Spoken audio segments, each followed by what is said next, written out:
Welcome to a RocketCyber tutorial, and today we're going to be talking about whitelisting.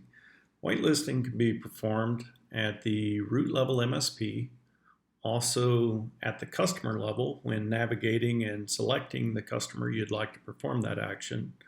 And then as a third option, you can also navigate to the devices, click on the details, and you'll be able to get to those apps and perform specific whitelisting at this device level.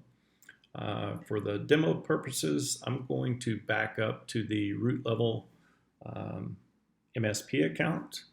We're going to navigate down to malicious files, click on what we call the triage view, and you'll note that we've discovered a malicious file, but for whatever reason we've decided we want to whitelist that.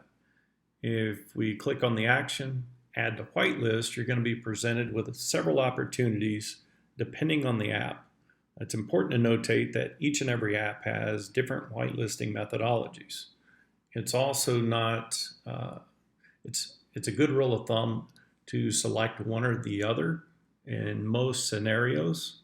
When it comes to a malicious file, a file hash is going to be good enough. In this scenario, come down and select remove existing results if you would like to delete the historical detections of this file in this case. Simply click add, and now you will not show up detections in the malicious file app for that specific file hash going forward. Going back to the dashboard, let's review another app and take a look at another alternative whitelist opportunity. So when I look at suspicious network services, we can see that we've got a customer, a machine having telnet access to a destination here. We could perform that same action, which will be presenting its respective whitelisting methodologies. However, it's probably going to be better served to whitelist telnet at the customer level. In fact, another opportunity to perform that exclusion would be to simply click on configure, and we can scroll down and also hard code specific whitelisting capabilities within its respective app. In this case, whatever that IP address is, we could put in here, click create, and call it a day, and you're done.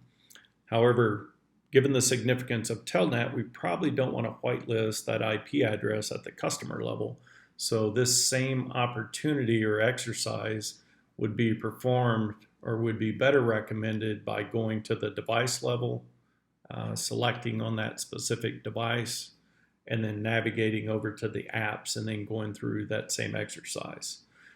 Nevertheless, hope this exercise has been good for you, and we'll see you